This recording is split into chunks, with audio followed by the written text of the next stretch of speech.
오, 이긴다. 네?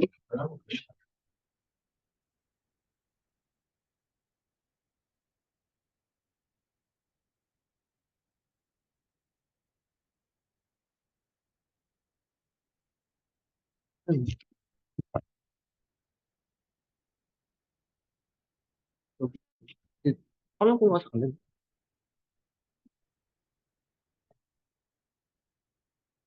화면.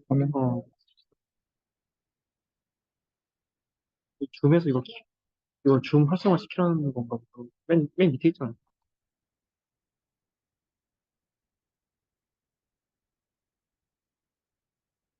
어디로 들어가? 이거다.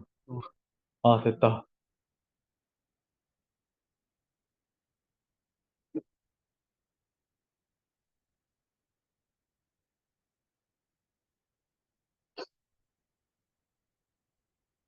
시작할까요?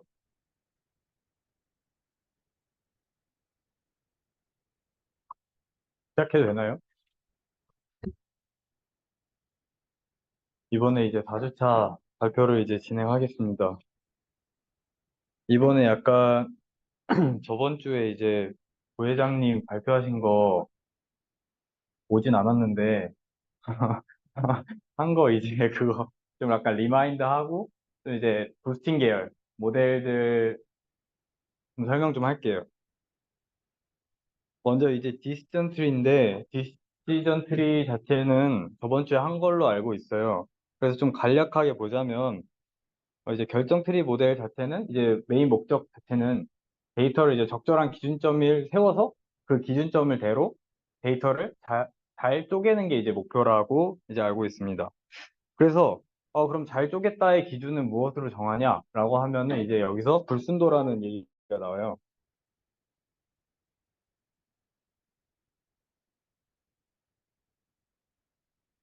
응? 불순, 응? 오케이. 불순도라는 개념이 나와요. 그래서 이제 불순도가 뭐냐라고 하면은 간략하게 설명하면 이제 데이터가 얼마나 잘 퍼져 있냐에 대한 얘기예요. 지금 여기 첫 번째 보시면 얘는 불순도가 0이라고 되어 있는데 불순도가 0이라는 거 자체의 내용이 지금 보면은 셋 안에 데이터가 전부 다 이제 남색 데이터밖에 없어요. 이런 거를 이제 불순도가 0이다. 그러니까 이제 하나의 단일 데이터만 존재한다라는 것이고 이제 두 번째 보면은 이제 빨간색이랑 남색이랑 데이터가 막 섞여 있는 것을 볼 수 있는데 이런 거는 이제 어느 정도 데이터가 이제 혼합되었다고 생각했기 때문에 우리 입장에서는 불순도가 0 이상이다 라고 판단하는 게 맞아요. 그러니까 그럼 다시 정리하면 디시전 트리 자체는 모델을 정확하게 빨간색은 빨간색으로 남색은 남색으로 이렇게 분류하고 싶은 건데 그럼 목적 자체는 모델의 어떠한 최종적인 노드 자체에서 봤을 때 이게 다 불순도 자체가 0이 되는, 이 0000이 되는 게 이제 디시전 트리의 목표라고 이제 저번 주에 했겠죠? 그래서 그렇게 보시면 될 것 같고, 그래서 이걸 어떻게 불순도를 측정해서 나는 어떻게 노드를 나눌 것이냐에 대한 알고리즘으로 가장 유명한 게 이제 카트 알고리즘이 있고, 이거 ID3랑 C4 알고리즘이 있는데, 오늘 이제 C4는 안 볼 거고, ID3만 이렇게 볼게요. 먼저 이제 ID3를 보면은, 카트 알고리즘도 동일하게 적용은 되지만, 기본적으로 이제 엔트로피라는 개념과 인포메이션 게인이라는 함수를 사용을 해요. 그래서 엔트로피를 이제 먼저 보면 수식 자체가 최종적으로는 이건데 이게 제가 찾아봤을 때는 딱히 뭐 수식적으로 이게 증명된 건 그런 건 아니에요. 그냥 이 수식의 목표가 뭐냐? 내가 데이터가 여러 개면 아까 처음 봤던 것처럼 데이터가 균일하게 같은 데이터일수록 0으로 갔으면 좋겠고 막 이렇게 혼잡하게 섞여 있을수록 1에 근사한 이제 높은 값을 갖는 게 이제 목표이기 때문에 그거를 이제 잘 반영한 게 해당 식이다라는 걸로 이제 엔트로피는 이게 세팅이 돼요.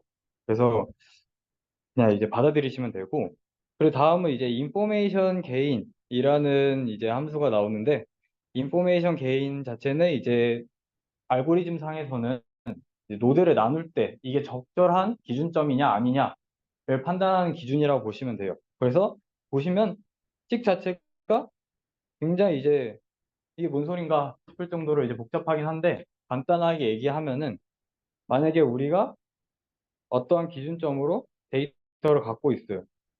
그거 하고서 우리가 이제 어떠한 기준점을 잡고 데이터를 분류했는데 이렇게 분류가 된 거예요. 그때 이거와 이거의 엔트로피 가중평균하고 이거 나누기 전 엔트로피의 차이인 거예요.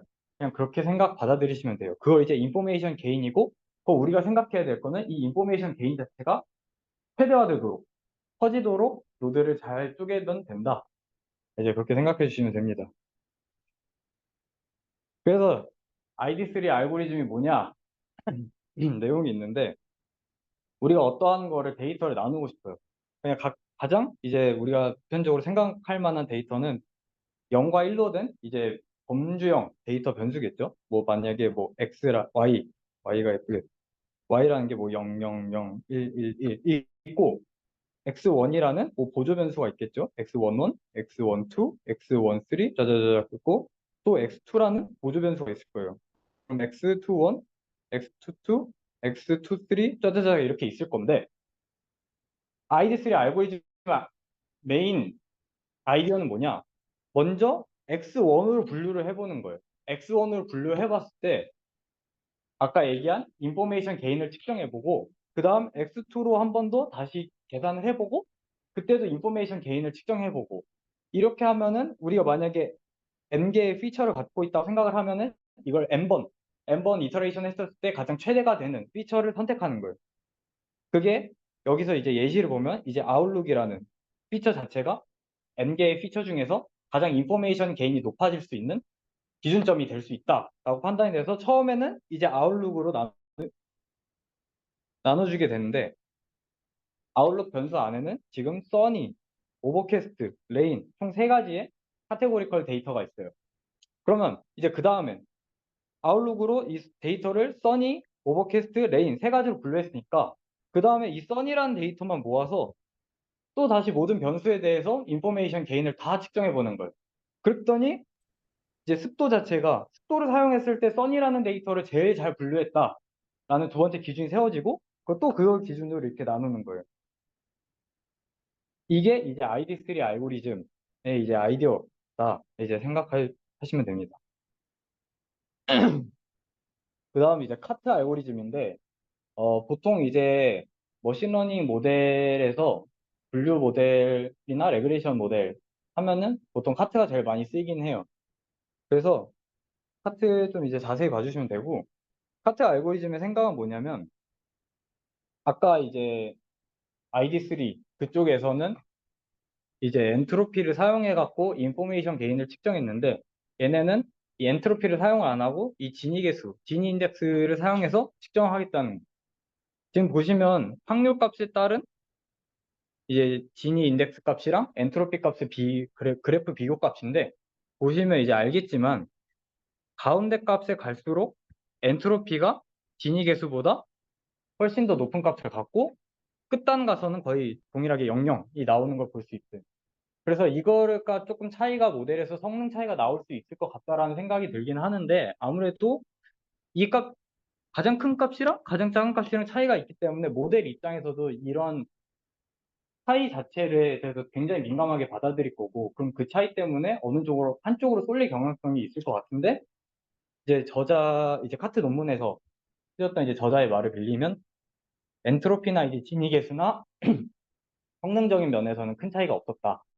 근데 이제 다만 이제 진위 계수를 사용하면 속도적인 측면에서 더 이제 효율적으로 할 수 있어서 나는 진위 계수를 사용했다라고 이제 논문에서는 그렇게 이제 언급이 되었습니다. 그럼 이제 카트 알고리즘이 뭐냐? 카트 알고리즘은 ID3 알고리즘이랑은 조금 다르게 아까는 ID3 알고리즘은 어떠한 변수, 뭐 x1, x2, x3 이거에 대해서 넣어보는 식으로 진행되었는데 이제 카트 알고리즘은 이거와 다르게 지금 아까 데이터셋 생각해보면 x1이라는 변수가 있으면 안에 x11, x12, x13 짜자자자 있고 뭐 x2도 x21, x22, x23 짜자자 이렇게 존재를 했죠. 이걸 넣어보는 게 아니라 이걸 넣어보는 거예요. 이걸 다 넣어보는 거예요. 다 넣어봐서 최적으로 잘 인포메이션 게인이 높은 기준점이 어디냐를 찾는 거예요. 그럼 만약에 이게 가장 인포메이션 게인이 높았어요. 그럼 밑에 첫 번째 분류는 어떻게 하냐면 원 데이터에서 x11인 거, x12, x13 짜자작인 거 이렇게 분류를 해요.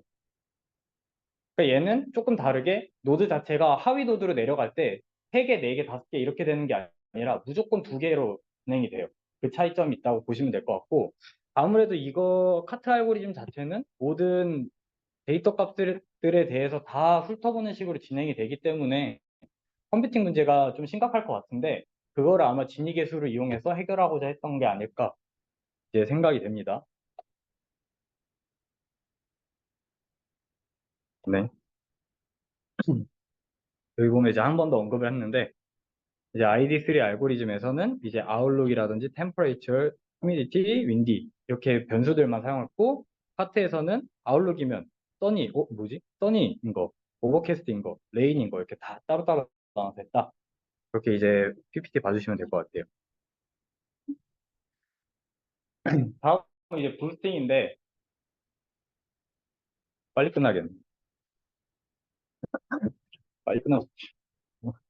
부스팅 알고리즘이 뭐냐면 저번 주에 이제 한글로 이것도 한글로 아는데 부스팅 알고리즘의 아이디어 자체가 그러니까 학습자 트리 모델 자체를 디시전 트리를 여러 개 만들겠다는 거예요. 근데 디시전 트리 여러 개를 만드는데 왜 여러 개를 만드냐 하면은 처음에 데이터가 있으면 첫 번째 디시전 트리로 어느 정도 분류를 하고 이 분류된 것들 중에서 또 하위 디시전 트리가 또 분류하고 또 분류하고 해갖고 계속 분류를 함으로써 뭔가 이게 정확도를 높이겠다. 그래서 여기서 보시면 약한 학습자 그러니까 하나로 안 끝낼 거니까 어차피 여러 개 만들 거니까 약한 학습자로 결합하겠다는 게 이제 메인 아이디어였고 그래서 약한 학습자에서 다음 학습자 넘어갈 때는 어떻게 하냐? 약한 학습자가 분류를 했는데 얘는 오분류가 났어요. 오분류가 나면 이거에 대해서는 웨이트를 좀 세게 줘갖고 얘는 다음번 트리의 모델에서는 조금 이제 잘 분류될 수 있도록 웨이트를 가해줄 거고 만약에 잘 예측됐다 하면 그거는 이제 웨이트 자체 값을 낮추겠다는 식으로 해갖고 점점 정확도를 높이겠다는 거죠. 아, 그래서 이제 처음 살펴볼 게 이제 XGBoost인데 XGBoost가 제가 알기로는 거의 이제 머신러닝 모델 캐글이나 그런 대회 같은 데 보면 XGBoost가 보통 성능이 거의 제일 좋아요. 거의 아니면 뭐 약간 데이터가 너무 커갖고 컴퓨팅 문제가 너무 심하다 싶으면은 이제 라이트 GBM 모델을 쓰긴 하는데 라이트 GBM도 오늘 발표를 할까 하다가 라이트 GBM은 약간 그냥 모델을 경량화하는 거에 초점이 있어서 크게 다른 건 없어서 일단은 안 갖고 왔고 그냥 XGBoost와 모델의 성능은 약간 거의 최상이다 이렇게 봐주시면 될 것 같아요. 그래서 얘네는 뭘 했길래 이제 그레디언트 부스팅보다 더 좋은 성능을 보여주게 되냐라고 하면은 일단은 오피팅 문제를 어느 정도 해결을 했고 그리고 이제 기존의 부스팅이 계속 일렬로 이제 직렬이라고 하여튼 그렇게 진행되던 거에서 좀 병렬적으로 진행이 될 수 있게 함으로써 컴퓨팅 문제를 이제 해결했다. 이게 두 개가 조금 컸어요. 두 개가 이제 크게 작용했다. 또한 FT부스트는 조금 다른 모델과는 다르게 분류 문제가 아니라 회귀 문제도 가능은 해요. 성능은 잘 나오는지 잘 모르겠는데 하여튼 이제 회귀에도 적용해갖고 레그레이션 그 프레딕션 할 수 있다. 네, 보시면 될 것 같고 먼저 이제 레그레이션 먼저 보면은 그럼 이제 크게는 세 가지 스텝인데 처음에 일단은 트리 모델을 만들고 레지듀얼 이제 잔차 실제 값과 이 트리 모델 자체가 예측한 잔차를 계산하고 그걸 바탕으로 또 새로운 트리 모델을 만들어요. 그리고 그 트리 모델을 만들고 다시 잔차를 계산하고 또 트리 모델 만들고 잔차 계산하고 트리 모델 만들고 이걸 n번 이터레이션 하던가 아니면은 n번 이터레이션 해도 되고 아니면 정해진 내가 오차값이야 엡실론 값을 설정해갖고 그 엡실론 값 이하로 떨어지도록 while문을 써 그게 반복을 해도 상관없어요. 그래서 엑시부스트는 대략적으로 이렇다. 스텝 자체가. 그래서 이제 어떻게 학습을 하냐라고 하면은 이제 뭐 간단한 이제 인터넷에 나와 있는 예시를 그냥 갖고 왔는데 보면은 우리가 이 뭐라 하죠? 복용량에 따른 이게 성능이라는 하여튼 그런 걸 이제 보려고 해요. 그걸 예측하려고 하는데 처음 기준점을 어떻게 잡냐면 대충 그냥 아무 때나 던져도 상관없어요. 보통 이제 여기서는 0.5 디폴트 값이 0.5라고 하는데 그냥 데이터 자체를 두 개 반반으로 적당히 쪼갤 수 있으면 크게 상관없다. 그래서 이거를 쪼개서 이 쪼갠 거를 기준으로 여기 여기 단차를 이제 계산을 해요. 그러면 지금 여기 예시를 들어보면은 단차 우리가 예측한 초기 예측 값이랑 실제 값이랑 레지듀얼 값이 마이너스 10, 6, 7, 마이너스 7.5 이렇게 나왔다고 이제 평가를 하고 그 다음에 이 평가가 얼마나 잘 나온 건지 이게 모델 자체가 완벽한 건지를 이제 시밀러리티 스코어 유사도를 통해서 이제 계산을 하게 되는데 유사도 자체는 근데 굉장히 단순하게 레지듀얼에다가 서메이션 걸고 그 제곱한 거에다가 그 넘버 레지듀얼 개수 이렇게 나눠준 게 이제 예, 시밀러티 그 해요. 글씨 알아볼 수 있나요? 좀 못 쓰긴 하는데 하여튼 이걸로 해갖고 시밀러리티 스코어를 평가를 합니다. 그래서 처음에는 뭐 아무거나 하는 거니까 100%잘 안 맞을 확률이 크고 그럼 이제 다음 우리가 노드를 쪼개야 되는데 그 노드 쪼갤 기준점을 이제 어떻게 잡냐 이게 가장 문제점이죠. 그래서 얘네는 보통 이제 보면은 지금 데이터 포인트가 4개 있으니까 4개를 다 훑어봐요. 첫 번째 노드를 기준으로 했을 때 좌우 나누고 두 번째 데이터를 기준으로 했을 때 좌우 나누고 이거를 데이터 개수만큼 이터레이션 해서 이 인포메이션 게인이 최대가 되도록 노드를 이제 쪼개주는 방식으로 이제 학습이 됩니다. 근데 이제 아까 얘기했듯이 인포메이션 게인 자체가 쪼개기 전과 쪼갠 후의 차이를 계산하는 거니까 여기서 이 XGBoost에서 아까 이제 공식에서 설명한 엔트로피를 기반으로 한 인포메이션 게인 자체는 여기랑 좀 안 맞으니까 여기는 좀 XGBoost 모델에 잘 맞게 시밀러리티를 이용해 갖고 계산을 해요. 그러니까 다시 얘기하면 쪼개기 전에 시밀러리티와 쪼갠 후의 시밀러리티 합에 대해서 차이를 본다는 거예요. 이게 최대가 되도록 쪼갠다. 이렇게 보시면 될 것 같습니다. 그래서 여기서 보시면 지금 1번 기준, 2번 기준, 3번 기준 나눴을 때 1번으로 쪼개면은 인포메이션 게인이 120, 2번 쪼개면 4, 3번을 쪼개면 56이 나오죠. 그러니까 1번을 쪼갰을 때 인포메이션 게인이 가장 높으니까 나는 1번을 기준으로 첫 번째 이제 기준점을 삼아야겠다. 라는 게 이제 결론이 되고 그걸로 이제 가지기를 합니다.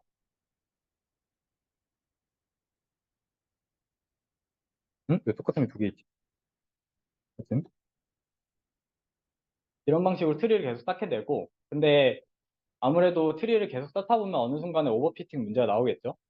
그래서 오버피팅 얘네 기준점이 뭐냐 하면은 이제 여기서 감마라는 하이퍼 파라미터를 세팅을 해줘요.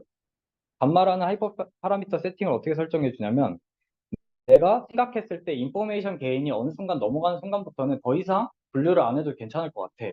라는 이제 기준점을 만듭니다. 그래서 예시 보면 이제 감마 자체가 120, 130, 140일 때 세 가지로 이제 나누어서 이제 예시가 있는데 보시면 감마 값이 크게 내릴수록 가지를 되게 많이 치죠. 거의 뭐 감마가 140이면은 거의 분류를 안 했다라고 우방할 정도로 크게 가지치기를 합니다. 그래서 이거 자체는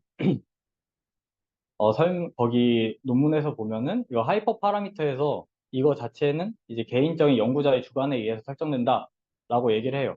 근데 여기서 이제 알 수 있는 게 XGBoost 자체가 모델 성능은 정말 좋은데 하이퍼 파라미터가 굉장히 많아요.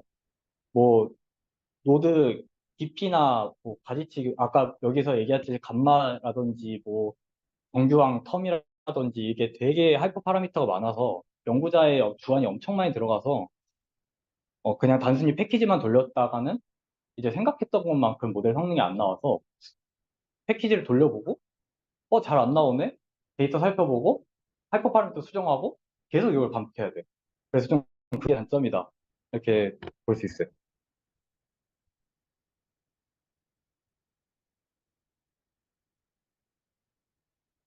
네. 그래서 이제 가지치기를 어느 정도 하면은 이제 우리가 최종적인 예측값을 뽑아내야 되는데, 그래서 이제 아웃풋 밸류를 어떻게 뽑아내냐라고 하면은 그냥 단순하게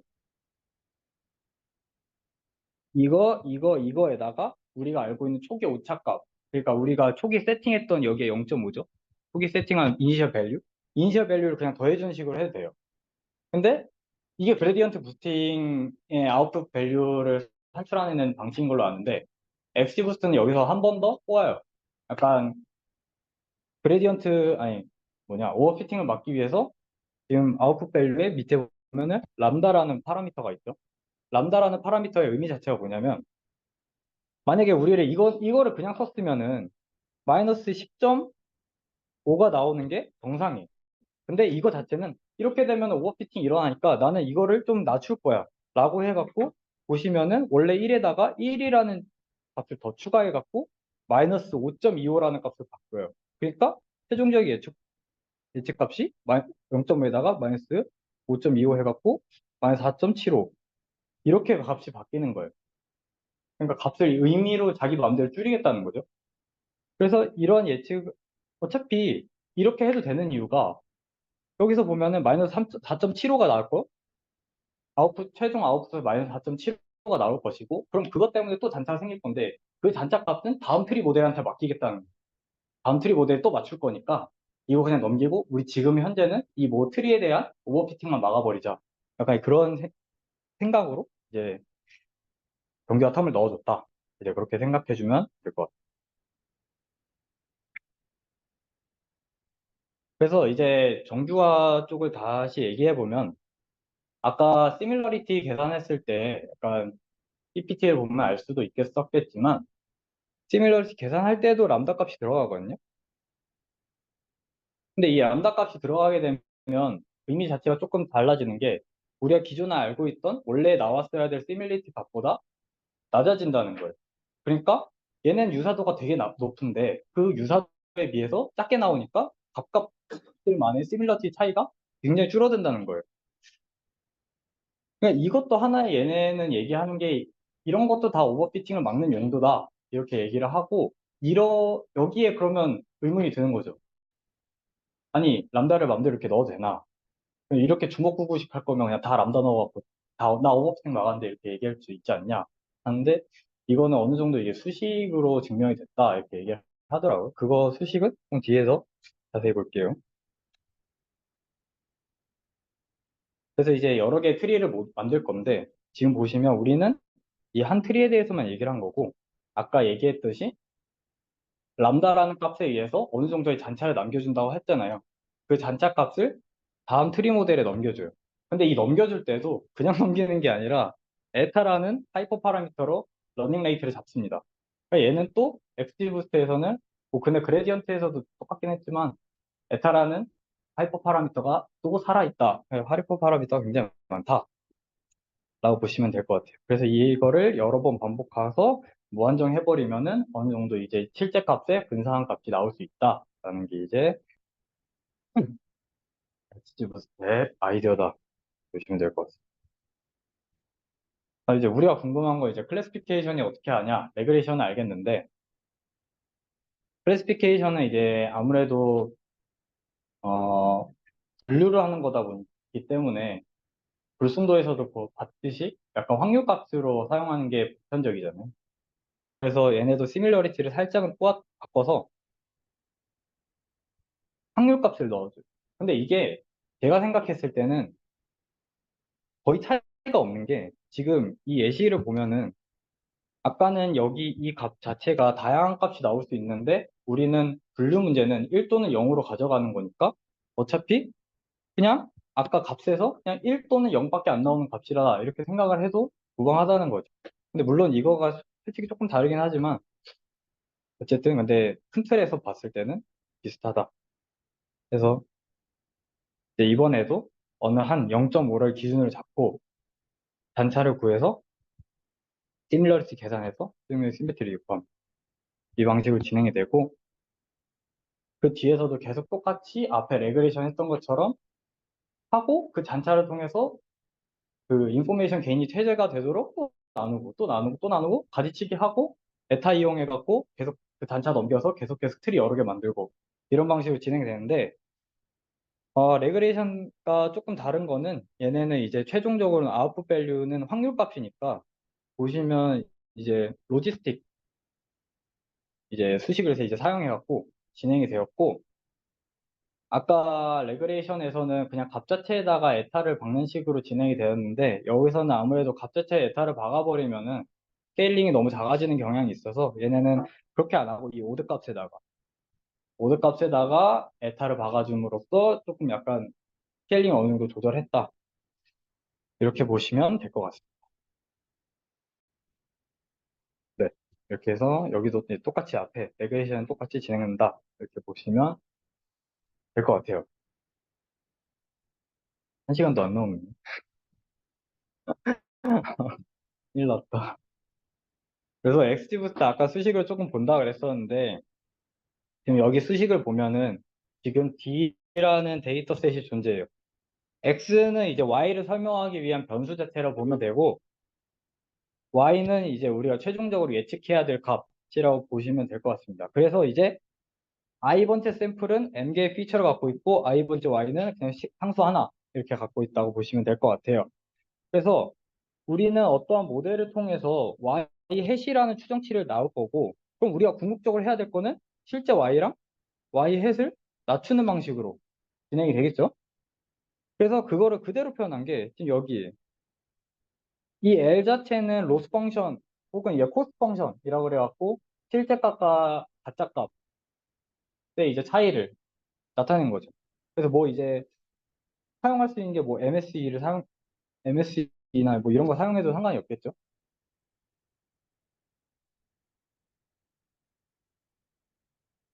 그렇게 해갖고 이제 둘 사이의 최소화, 로스, 코스트 펑션의 서메이션 자체가 최소화되도록 학습하는 방향으로 진행되고, 그리고 아까 얘기했듯이 얘네가 이제 정규화 텀이라는 게 존재한다 했죠. 그래서 그 정규화 자체는 오메가로 표현했다, 이렇게 보시면 될 것 같습니다. 그래서 오메가 자체는 이제 우리가 가중치를 업데이트 해야 되는데, 이 가중치 값이 너무 커지는 걸 막기 위해서 제약 조건을 이제 걸어줬다, 이렇게 보시면 될 것 같아요. 그래서 우리가 이제 t번째 이터레이션을 계속 돌렸을 때 t번째 로스 값은 얼마가 나올 거냐 하면은, 이제 실제 값 그리고 t-1번째까지 낸 내가 예측 값 플러스 t번째 시점에서 t번째 이터레이션에서 낸 결과 값의 차이겠죠. 그러니까 여기는 이제 t-1번째까지 내가 예측한 값이고, 이번에 t번째 새롭게 단차 값을 예측한 것과 우리 서메이션 해주고 실제 값과의 차이를 계산하면은 이게 T번째 이터레이션의 로스가 되겠죠. 물론 이제 뒤에 정규화도 붙여줘야 되고. 그래서 이거를 우리가 미분을 해갖고 학습을 해줘야 되니까, 어떻게 미분할 거냐 하면 이제 테일러 분사를 시켜줘요. 2차 테일러 분사를 하면은 식이 이렇게 정리가 됩니다. 그래서 식이 너무 복잡하니까 여기 지금 한 번만 미분한 거를 G, 두 번 미분한 거를 H로 잡아서 좀 식을 간편하게 바꿔보자 라는 게 이제 식 정리를 했고요. 그래서 식을 이렇게 다시 이렇게 꼬물꼬물 만지면은 이렇게 바뀌게 돼요. 그래서 간단하게 G와 H로 이렇게 식을 간단히 정리했다. 음, 그리고 이제 한 번 더 꼬게 되는데, 이 꼴 때 의미가 뭐냐면, 우리가 알고 싶은 거는 결국에는 업데이트를 어느 방향을 해야 될까라는 거잖아요. 그러니까 T번째 시점까지 알았어. 그럼 그 다음은 어떻게 가야 돼? 라는 거니까, 사실상 T-1까지의 어떤 값이 나온 거는 다 의미가 없다고 봐야 되는 거죠.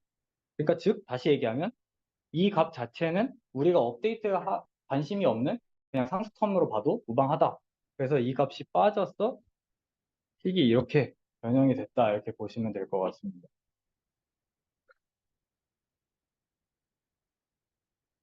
그래서 t를 빼고 이제 오메가도 풀어서 적으면 다음과 같이 정리가 되고, 우리가 결국에는 이제 봐야 될 거는 각각의 이제 리프, 그러니까 노드 자체를 어떻게 업데이트 할 거냐이기 때문에 샘플 데이터가 관심이 아니라 그 노드 기준을 봐야 돼서 서메이션 단위가 이제 샘플에서 노드 개수로 바뀌어요. 그러니까 각각 노드마다 보겠다는 거죠. 그렇게 되다 보니까 이 노드에 속한 데이터를 이제 따로따로 서메이션 안쪽에서 집어넣어주는 방식으로 이제 식이 다시 정리가 됩니다. 이해되시나요? 그래서 이렇게 노드 기준으로 다시 식이 정리가 되고, 궁극적으로 우리가 원하는 거는 이 W 최적화 될 수 있는 로스를 미니마이즈 하는 이 W 값이 무엇이냐. 그래서 이 식을 미분해서 정리를 해보면은 제2번째 노드에서의 W 값은 다음과 같이 정리가 돼. 즉, 이 식을 다시 보면은 HI 같은 경우에는 지금 위에서 봤을 때 두 번 미분한 값, 두 번 편미분한 값이고, G라는 것은 한 번 편미분한 값이죠.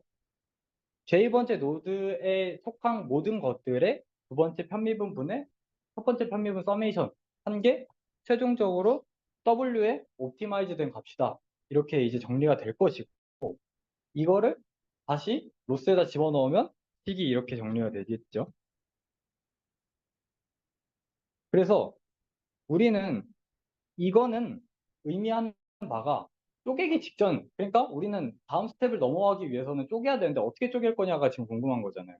근데 지금 쪼개기 직전에 로스 값이 이렇게 됐고, 그러면 쪼갠 후에는 IL과 IR로 나눠야 되고, 이거를 벤 다이어그램 보면은 지금 이 상황인데, 이걸 다시 보면은 이거랑 이거랑 이거 이거 이렇게 뺄 수가 있죠.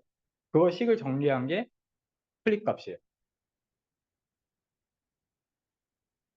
스플릿 값을 여기까지만 이렇게 정리가 되는 거고, 이 감마 같은 경우에는 앞에서 얘기했던 이제 가지치기 기준점이다, 이렇게 생각해 주시면 돼요.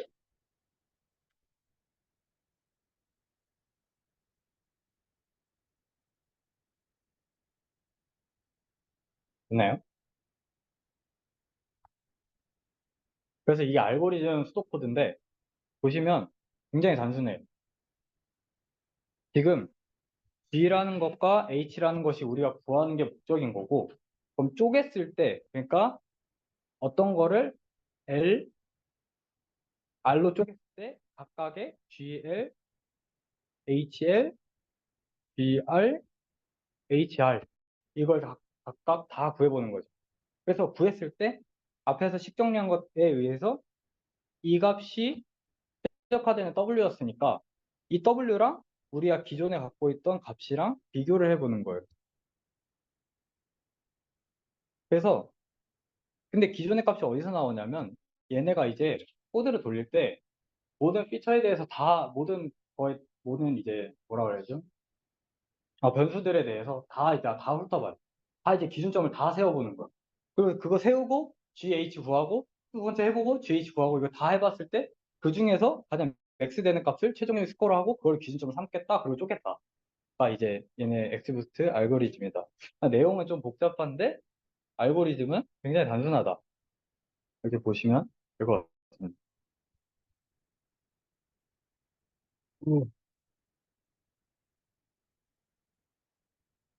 쉽고 싶다. 다음 이제 캡부스트 볼게요. 캡부스트 자체가 이게 앞에서 XG부스트는 레그레이션과 이제 클래시피케이션 문제를 다뤘다면, 캡부스트 자체는 카테고리컬 데이터를 어떻게 좀 더 효율적으로 모델링할 수 있을까? 이거에 대한 이제 방법이라고 보시면 될 것 같아요. 그래서 여기서 이제 적어놨듯이 데이터 리키지 문제가 보통 이제 범주형 데이터를 전처리하면 발생해요. 근데 이 데이터 리키지 문제가 어떻게 해결할 거고, 근데 그 데이터 리키지 문제를 해결하기 위해 생긴 또 다른 문제점을 얘는 이제 어떻게 해결할 거냐를 이제 중심적으로 이제 캣부스트 봐주시면 될 것 같아요. 그래서 캣부스트 하기 직전에 우리가 보통 이제 범주형 데이터 전처리 어떻게 하냐 이거 먼저 볼게요. 어떠한 하나의 피처가 있고 거기에 있는 데이터가 캣, 더그, 마우스, 버드, 래빗 이렇게 5가지가 있다고 생각을 해볼게요. 그럼 보통 이 문자 자체를 우리가 모델에 집어넣을 수가 없기 때문에 원핫 인코딩이라는 걸 해주는데 원핫 인코딩 방식은 이게 5개니까 5개로 늘려서 캣, 더그, 마우스, 버드, 래빗. 그래서 캣이냐 아니냐 1, 더그냐 캣이네 0. 이렇게 1, 0으로 이게 맞냐 아니냐 이렇게 이진법으로 이제 분류해서 이제 보통 원하드 인코딩 처리를 많이 합니다. 근데 이거 문제가 뭐냐면은 지금 여기는 5개밖에 없으니까 좀 그냥 그럴싸해 보이는데 만약에 뭐 미국의 주를 다루면은 이제 굉장히 많이 늘어나겠죠. 미국의 주가 변수로 다 돼 있으면.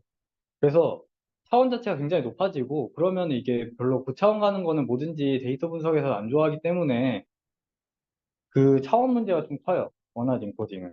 그래서 이걸 해결해 주기 위한 몇몇 가지 방법들이 있는데 처음에는 이제 라벨 인코딩을 해줘요. 라벨 인코딩이 뭐냐? 여기서 보시면은 만약에 컬러라는 변수 안에서 레드, 그린, 블루라는 3가지가 존재를 한다고 쳐요. 그럼 보통 원하드 인코딩이었으면은 이게 1, 뭐 100, 010, 001 이렇게 전처리하는 게 보편적인데 그렇게 안 하고 레드면 0, 그린이면 1, 블루면 2 이렇게 인코딩을 해버리는 거예요. 그렇게 되면은 차원도 무지막지하게 안 늘어날 것이며 저 차원에서 우리가 데이터를 마음대로 다룰 수가 있겠죠. 숫자로 바꾸니까 모델에 넣을 수도 있고. 근데 이게 진짜 안 좋은 게 일단은 지금 그린이 1이고 블루가 2죠. 그럼 모델 입장에서는 블루가 그린의 2배 값인 거예요. 이게 안 좋아요. 그리고 블루가 그린보다 좋거나 큰 게 아니잖아요. 그냥 그건 따로따로인데. 그래서 모델 입장에서는 굉장히 이거를 부정적으로 받아들일 확률이 크고 그래서 라벨 인코딩이 진짜 제일 안 사용하긴 해요. 근데 이제 어느 정도 이제 원하는 인코딩을 해결하고자 나왔던 방식이어서 픽센 넣었어요.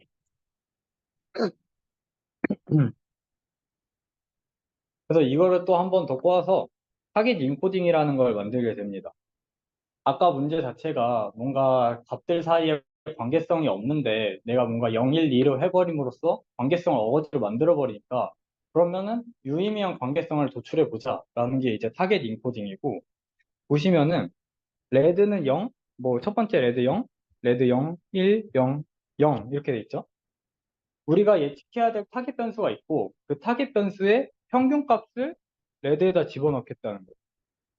그러니까 0, 0, 1, 0, 0이니까 평균이 0.2죠. 그 0.2 값을 레드 대신 0.2 값을 사용하겠다. 똑같이 그린도 평균 값인 0.3을 대신 인코딩하겠다. 그러면 이게 좋은 게 내가 타겟하려는 변수가 있고 그 변수에 대해서의 카테고리컬 데이터를 어떻게 표현하냐가 중요한 거잖아요. 근데 보면은 이렇게 해버리면은 타겟 데이터의 자체에서도 내 카테고리컬 데이터가 충분히 잘 표현될 수 있고 관계성도 명확하게 표현이 되니까 이게 굉장히 괜찮다라는 생각이 들게 돼요. 근데 이제 문제 자체는 여기 문제는 만약에 샘플이 적어버리면은 바이어스가 일어날 수 확률이 굉장히 크다는 거예요. 만약에 샘플 자체가 무한계로 10,000개, 100,000개 있으면은 값 자체가 인코딩 되는 값이 유의미한데 값이 적어버리면은 이게 스몰 샘플에서 나오는 이제 바이어스가 생긴다는 거죠. 그래서 이제 이거를 조금 보정하고자 뭐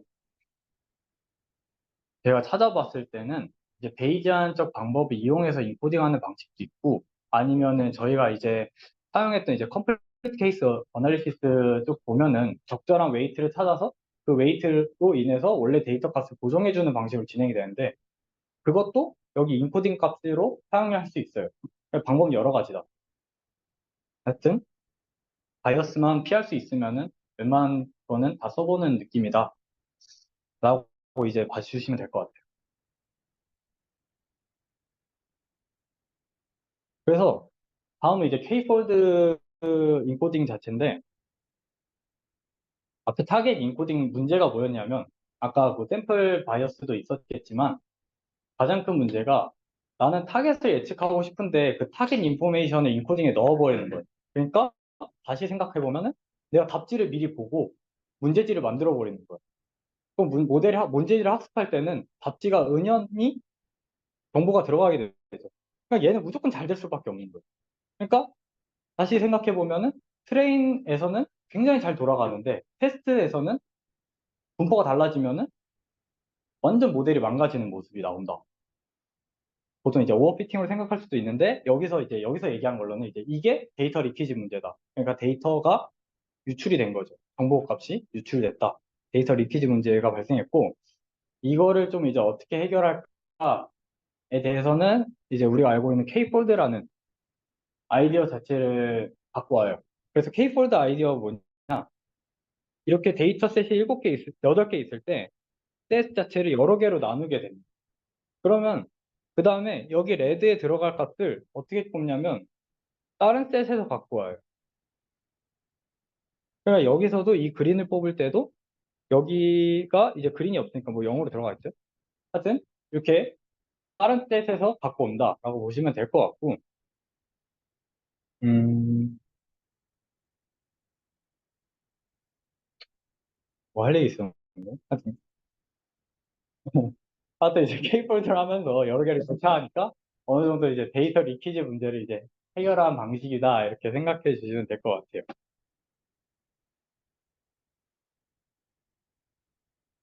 근데 여기가 이제 올더 타겟 인코딩이 이제 캣부스트에서 사용한 인코딩 방식인데 얘네는 이제 우리가 앞서 얘기했듯이 만약에 타겟 값을 그냥 뭐, 뭐 000001111 이렇게 우리가 하면은 앞서 얘기한 그 라벨 인코딩이죠. 근데 아까 얘기한 게 라벨 인코딩 자체는 데이터의 순서를 억지로 만들기 때문에 좋지 않다라고 생각하는데 이 캣부스트 만든 사람은 그걸 조금 이제 다르게 생각을 해요. 라벨 인코딩을 조금 더 디벨롭 해보자. 해서 이제 올더드 타겟 인코딩인데 만약에 이제 2번 이제 세 번째 로우에 있는 레드를 이제 인코딩 하자라고 하면 이 인코딩이 어떻게 되냐면 이 두 번째 행들만을 갖고 이제 인코딩을 해주는 거예요. 그러니까 만약에 우리가 평균을 쓰고 싶다 하면은 0이 될 거고 뭐 가중평균을 쓰고 싶다면 뭐 다른 이제 다른 값이 되겠죠. 그래서 만약에 이제 여기 이 그린을 하고 싶다면 여기 두 번째 행을 사용할 거니까 2분의 1이 되고 여기는 이것만을 사용하니까 0이 되겠죠. 그러니까 이제 순서대로 이제 데이터를 인코딩 해주겠다는 거고 보시면은 같은 그린인데 여긴 0이고 여긴 2분의 1로 이게 따로따로 이제 인코딩 되는 모습을 볼 수 있다. 이게 이제 올더드 타겟팅 인코딩 방식인데 이제 이거의 좀 문제점이 뭐냐면 데이터 자체를 시퀀셜하게 보는 거예요. 근데 우리가 알기로는 데이터는 서로 IID하게 인디펜던트하다라고 알고 있는데 이렇게 인코딩 해버리면 문제가 뭐냐면 이 데이터 값은 위에 대해서 의존성이 생겨버려요. 그러니까 이제 시리얼 데이터처럼 디펜던시가 올라간다는 거예요. 그래서 얘네가 모델을 만들 때도 이 시퀀셜에 대해서 어느 정도 해결을 해줘야 이 인코딩 해준 게 의미가 있어지겠죠. 그래서 음, 어떻게 이제 이 시퀀셜 데이터를 다루냐?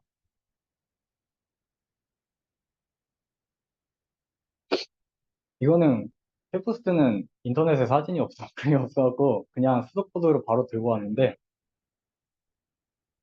어떻게 하냐면 x1, x2, 짜자자, x 뭐 10 이렇게 데이터가 있어요.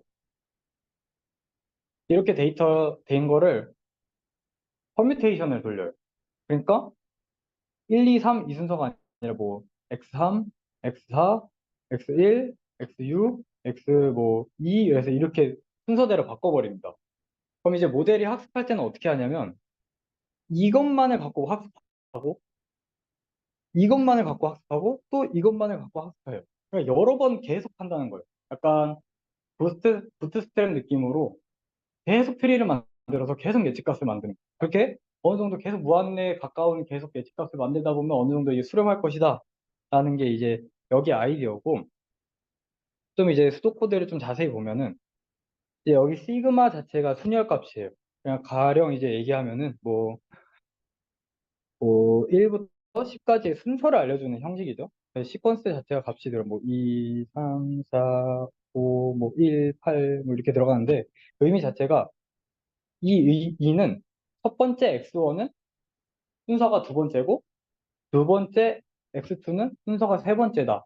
이 인덱스 값을 알려주는 변수다. 이렇게 생각해 주시면 돼요. 그 다음에 이 원래 원조 데이터랑 우리가 갖고 있는 지금 현재 모델에 대해서 그레디언트를 계산을 하는데, 그레디언트는 이게 사실상 뭐 미분한 거 그런 게 아니라 그냥 실제 값과 우리가 지금 현재 갖고 있는 모델 칸의 단차값이라고 생각을 해주면 될 것 같아요. 그거를 계산해서 그레드라는 값을 저장시킵니다.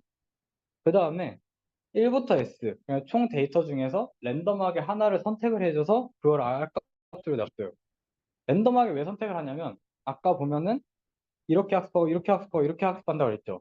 이게 사실상 얘네가 얘기는 이렇게 하지만 코드상에서 봤을 때는 뭐 x3, x4, x1, x6 짜자작 있으면 여기 중에서 하나를 랜덤하게 생성해서 이 것만 보고 다음번에는 또 랜덤하게 생성해서 뭐 이게 나왔으면 이것만 보고 이렇게 학습을 하겠다는 거예요. 결국 얘네가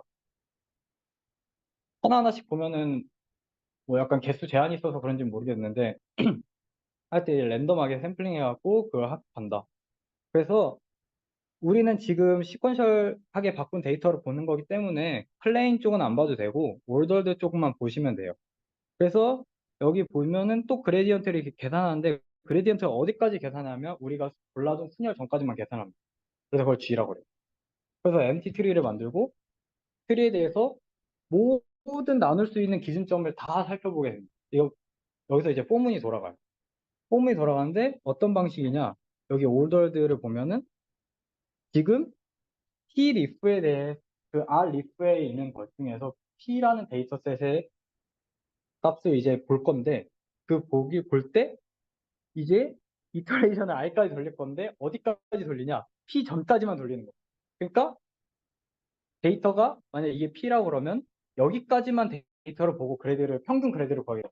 평균 잔차를 구하겠다. 해서 그 잔차를 기반으로 모든 스플릿 구간에 대해서 그걸 다 계산한 다음에 우리가 앞서 계산한 이 G와 코사인 시밀러티가 굉장히 제일 높은 거를 기준점으로 삼겠다. 라는 게 이제 캣부스트 알고리즘이라고 보시면 될 것 같습니다. 이게 이제 학습 방식이고, 뒷부분에 이제 저희가 아는 방식이랑 그냥 거의 비슷하다 보시면 돼요. 여기가 이제 러닝 레이트고, 예, 모델을 학습한다. 라고 이제 캣부스트가 이제 진행됩니다. 네. 일찍 끝나도 되나요? 네, 감사합니다.